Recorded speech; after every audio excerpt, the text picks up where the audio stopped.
Hello, my beautiful friend, and welcome to this episode of Angels Don't Lie. I'm your host, Jeannie Street, and I am so happy that you're here with me today because today we are going to talk about the energetics of being a medium. So stay tuned, and I know you're going to really love this episode. When she smiles at you, she'll say, Angels don't lie. Angels don't lie.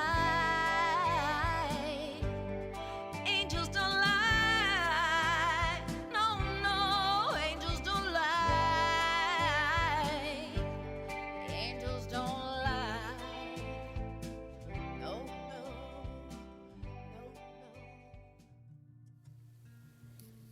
All right, my friend, so let's dive in.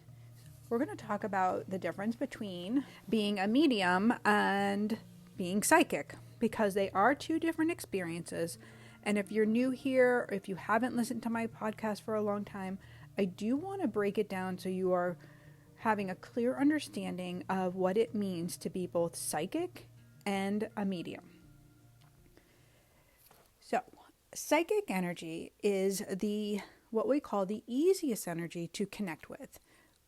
Every human is psychic because we can sense energy. We use our senses to do that, our physical senses to see the world around us, to tap into the energy around us. And there are those people whose senses are dialed up a little bit more, dialed open more, so they can sense this energy and they therefore can psychically tap in to guide and give readings, support, and help you on the earthly plane.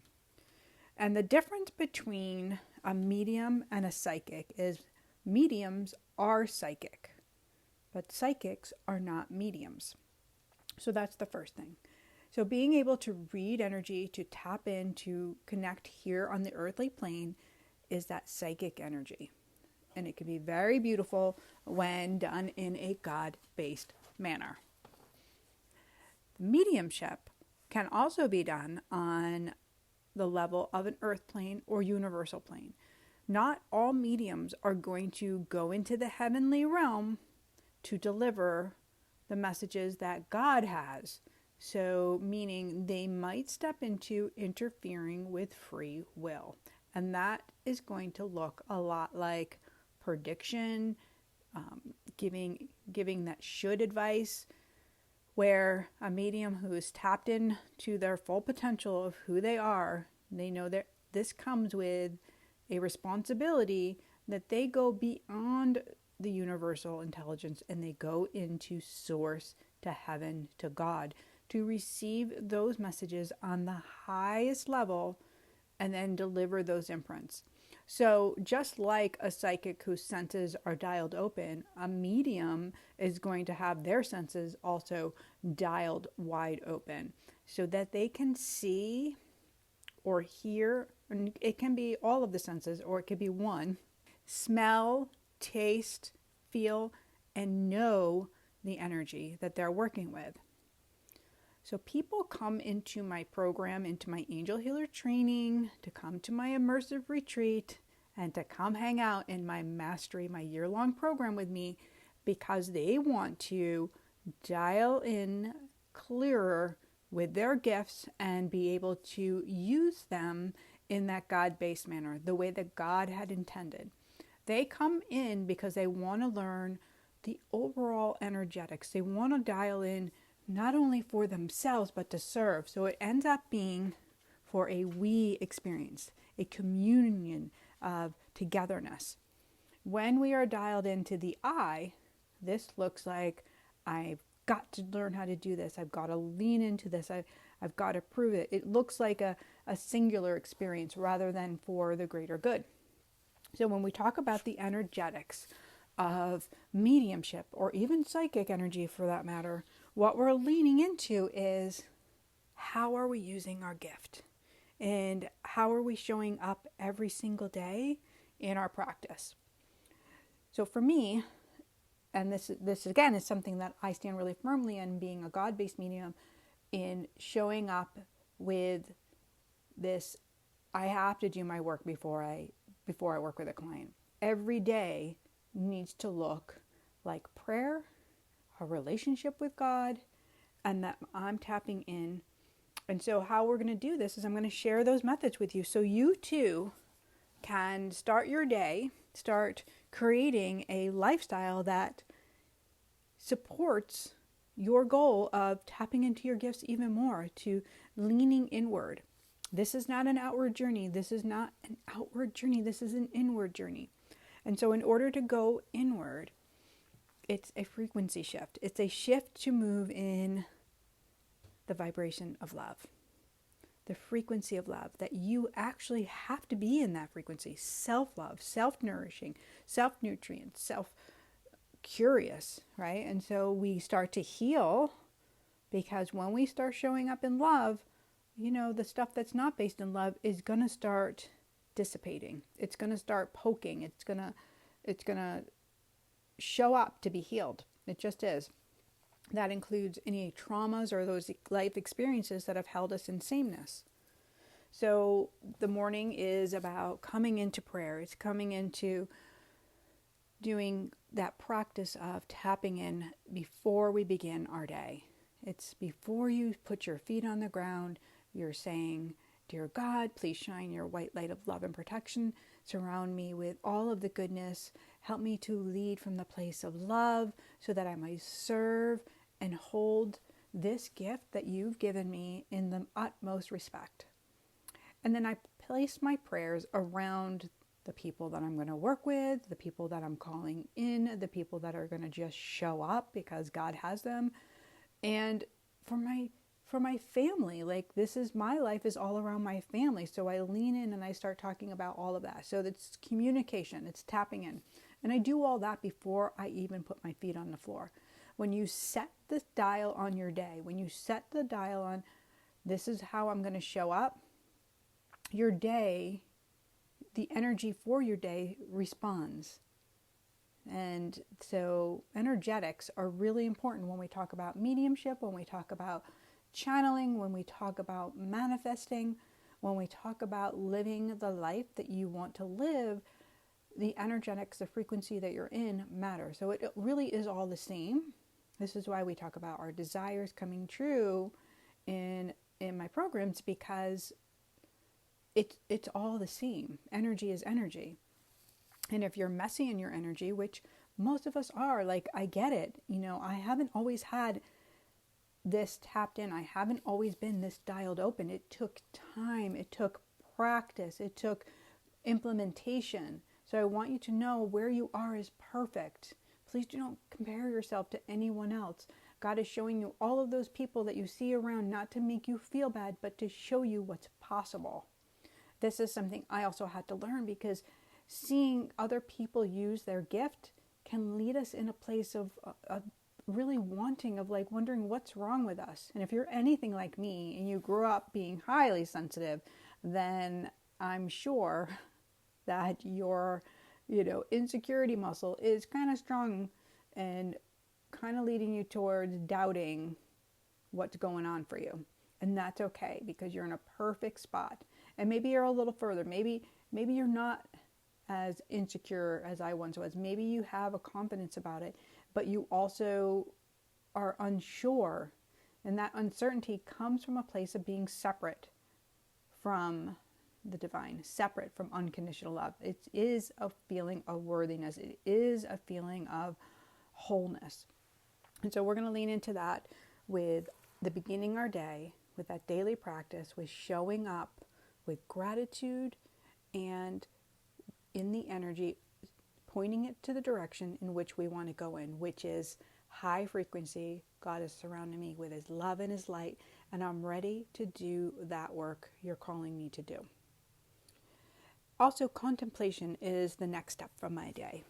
And contemplation is, once you're up and you're moving about and you're starting your morning, maybe you're drinking that water and you're getting your coffee ready. The contemplation comes through our practice of a devotional, of Bible quotes, of poetry. It puts us into practice with communing with spirit. So we'll receive more messages and be able to tap in a little clearer when we are flowing and we understand the rhythm of the energy of heaven, when we understand the prayer energy, what it feels like to be in the frequency, what it looks like, what it smells like, right? We're using our senses here.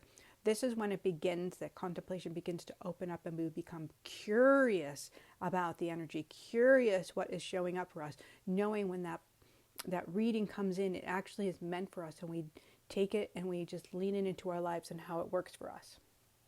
Meditation is my next part. And meditation can come side by side with contemplation, or it can be a full-on, let me get into meditation, 20 minutes, let me sit, let me listen to some music, or let me be guided, where I'm tapping in. And those meditation practices are muscles that we build, right? Meditation isn't something you just jump in and do. And I know most people are like, I can't meditate, I can't stop, or my phone, and you're just busy. But the truth is, meditation is when you drop from your thoughts into your heart. It's when you're in your heart muscle instead of your head. And so that journey takes time. It takes breath, it takes awareness, and it takes practice. But you can do it. The next part is movement. How am I moving my body? How am I shifting the frequency of where I am into the identity that I'm choosing to be, the identity of what you're choosing, right? It's all energy. So movement is a really important part of that. Maybe having a dance party, maybe lifting weights, maybe, doing an exercise class, getting outside in nature. Movement is necessary. So necessary. The next step is going to be an expression. It's how are you expressing the love that's flowing through you, for you, and to others. You cannot give, though, what you don't have, right? So if you're just keep doing and giving to people and whatnot, if you're a people pleaser or an enabler, or codependent, let's listen. So many of us that have gifts. We have those very real experiences, and we can go further with this, and I can tell you all my stories. But codependency is not your friend, and it shows up, and it actually lowers your frequency. It lowers the energy you're in. So if you are a medium or a psychic and you are doing this work, if you're a healer and you're still codependent, then your work is going to be lower than where you want it to be frequency-wise, because you can't go to those higher spaces, elevated spaces, in that type of energy. So healing that is really, really important. So that is expression. We do that through expression, whether it's some form of therapy. You can do hypnotherapy, you can do so many different kinds of experiences. Also using your talents, expressing through painting, singing, vocalizing, cooking, whatever gardening, whatever ing that is for you. And I've talked about this in my second book, Believe Angels Don't Lie. The ing is so important because it gives action. Our talents, it helps us to express all that we are feeling in order to release it. Because if they're just left to rule the roost, right, those emotions become blocks. They become the thing that we avoid, we don't heal, and that stops us from connecting as well. And then the next part is really understanding that your sensitivities are a gift, they're not a punishment. This is a big one because I've heard way too many people complain about being an empath. I can't go out in public. I'm an empath. I'm an introvert. And these labels and this kind of conversation, it blocks the energy and it lowers your frequency. It stops you from expressing all of who you are.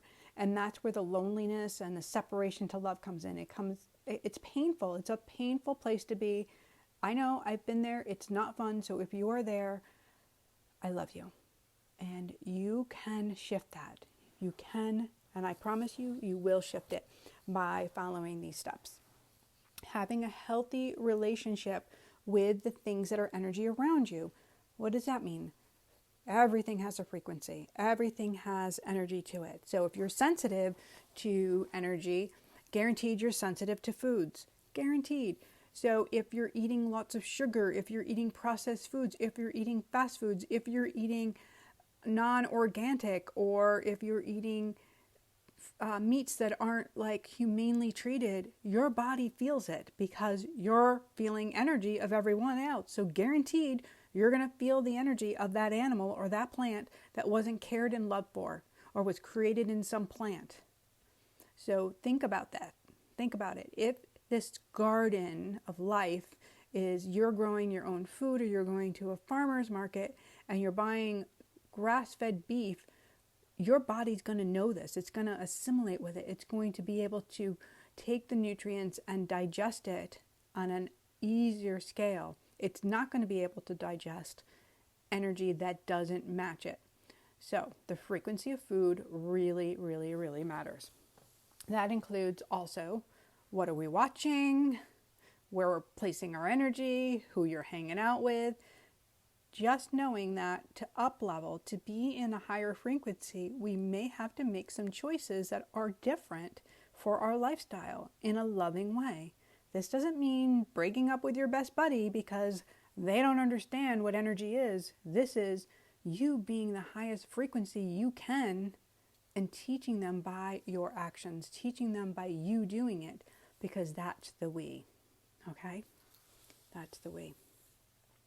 And the next step is understanding that you are an infinite, holy being. Infinite, holy being, meaning your soul, it's continuous. Meaning you're here, you're a light being, and you're with God. So understanding that there's this beautiful infinite flow of energy that you can tune into, to your highest self, to source energy, to God, to lift and help you to heal, to move through the challenges that you have in your life, to know that you are not alone, that these things aren't happening to you, but they're happening for you. Just these steps alone, these energetic steps alone, are going to shift the frequency of your work. They're going to help you dial in your senses, which we'll talk about at the Angel Party, which I want to personally invite you to join. The Angel Party is on February 28th. It is going to be a virtual experience, so you can join from anywhere, which is so much fun.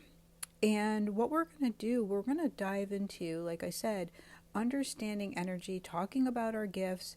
I am going to be doing what I call the angel seats, where you'll be able to come and possibly get a reading, allow me to do what I do best, which is channel and deliver and help you to navigate how to open safely and really connect with the frequency of love and your loved ones and whatever that looks like for you.